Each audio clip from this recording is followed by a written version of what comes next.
This is our head, and somewhere in there you have the brain, and then you have here the pituitary, and somewhere here you have the pineal gland. They tell us that this pineal gland is formed like an eye, like an atrophied eye, that it was an eye sometime. But if it was really an atrophied eye, then why hide it under the brain if it was supposed to see light? But we know that as an eye, it's very sensitive to light, because when light hits it, it can't hit it directly, of course. Somehow it gets the information about light, then it produces certain things, chemicals in your body, and when there is no light, it produces others. So the moment the light goes off, it starts producing things like, for example, melatonin, and it puts you to sleep. But if this was the main reason for this, then the logical place for it would be somewhere out there. If it's an organ that senses light, the logical place for it would be somewhere where it can get the light. Or why would we need it to begin with? Because the eyes can do it for us. I mean, the eyes can sense the light and send the information to the brain. Why have something that looks like an eye that gets information from outside, but at the same time is pointing downwards under the brain? It must be, when we speak of its relationship to light. Now we are speaking about light being created in our system. We create our light. So it is sensitive, it could be sensitive to something there, but it is also related to some inner light. You know, this point in the ear, when you have your ear like that, in Chinese medicine, you imagine the ear like this to be like an inverted fetus, with the eyes here, the hands here, you see, and the legs here. It's like that. And the points here in treatment, they reflect every organ in your body. So your whole body is present in your ear like that. Now, in ancient times, there was nothing called jewelry. You wear jewelry here, you wear jewelry there. No. At the time when the door was open, you used things on your body for certain interactions with the forces of nature. So this point here in Chinese acupuncture is called the point of inner light. And if you put some crystals or diamonds here, that means you activate through resonance, you enter into resonance with your inner light. So your inner vision gets activated. And when they had the priestesses, the young priestesses in the temples, one of the way to activate their inner vision was to put any type of crystal or diamond here, depending on what you wanted to do, you see. Today, you find people piercing everywhere. Now that's very, very dangerous. You could completely disrupt the functioning of your physical organs by piercing at this point or at that point or this point. They don't know that every point in the body is related to a certain organ, and you don't know the point you are piercing with what is it related, what are you really piercing, and what metal are you putting there, and what thing, something might be good in one place and not in the other, and all that. So it's very, very dangerous. We have seen, there is evidence that the ancient Egyptians did some piercing and things, and the Sumerians did it, or we have evidence of tattoos in ancient times and all that, but they chose the right symbol, the right shape on the right spot and all that. It wasn't just playing around.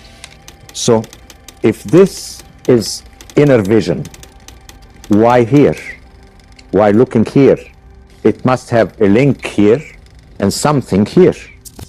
Ear spine goes down here, but why here? Is it looking at something there? The heart is the place where you have the most blood in your body. So it's the center of the fiery element. And fire produces light. So the mystical connection of light of the heart, perceived by the pineal gland, illumination, and then what's perceived out here with the visual center. So this light is in resonance with this center. So your inner light is here, and it is on a harmonic, a higher harmonic to the actual light you perceive in colors. That's why in any mystical experience, the light effect, I mean, if you do some meditation or do some prayer or something, sometimes you can see that there's some slightly more light in your vision. So there's a link between the centers here, pituitary, pineal, heart, and the brain then. Now, look at it that way. In order that you perceive your reality, you must have working senses. That means your body must function before you can perceive a reality. So what runs your body? Is it within your perceived reality or from outside? I mean, your heartbeat, your lung, all the rhythms of your body, the laws that govern life, are not coming from your perceived reality. They're coming from the total reality. The whole universe is working through you in there, and then you become alive, and then you make your perceived reality.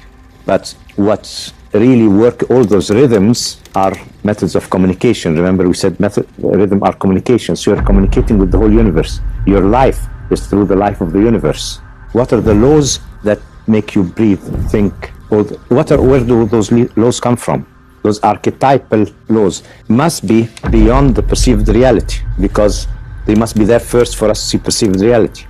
Now, is the light that you see in front of you produced by the sun or by you? No, the sun is radiating energy. Energy, your brain converts it into light.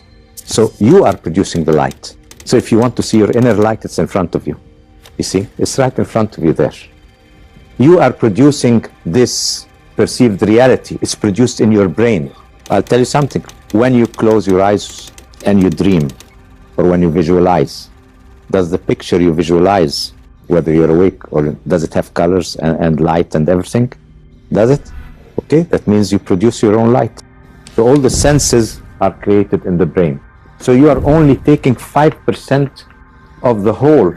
So if you can only perceive 5% of the whole, how can you assume that you are translating the whole reality out there? No way. That's why we call perceived reality.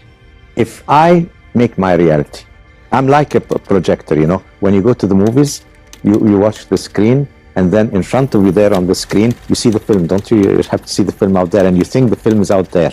Is the film out there? No, where is the film? No, it's in the projector. I mean, where is the film that you see out there? It's a roll of film in the projector. But you think it's out in front of you there, because it is projected there. What projects it? Light. Light. I'm taking another example. I'm going a step further. Now we went to the step after you produced it in your brain. Now we're taking the next step, you see. The next step is, after you produced in your brain, you have to project it outside.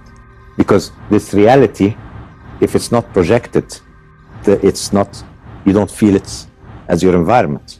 So the senses do not only capture information, it's not a one-way street. No, all your senses work both ways. So active in reception and active in projection. In the projection of your reality outside, and then you think it's outside you, but you are really projecting. It's like a projector. During the movie, you're living the film out there, but in reality, the film is in the projector. See, and the light is taking it out there. It's projected outside. So the projector is your brain, the film is in it, and you project it outside. Now, the act of projection and the act of producing light and all that, you see, takes energy. So a projector, if you keep it running for a long time, it will heat up. Same thing with you. I mean, seeing this reality, because it's a left brain operation, because your reality is sort of made up through the use of the activation of the senses, what happens is it overheats if you use it too much. So you have to sleep. You can only use it for so long, and then you have to sleep a bit. You can't keep this reality out there for a long time, because you need a certain amount of stress to have it. But there are easy ways. Whenever it gets too stressful, you daydream. So you activate the other part of the brain. And then some daydreaming is relaxing. See, if a person has too many problems, he just daydreams a bit, yeah, and then you feel, and with many people, it becomes automatic. You see, it becomes automatic. The more you stress them, the more they fly out. And the more you concentrate, because reality, you know, the left brain, okay, I see reality, I go more into concentration, puts more stress.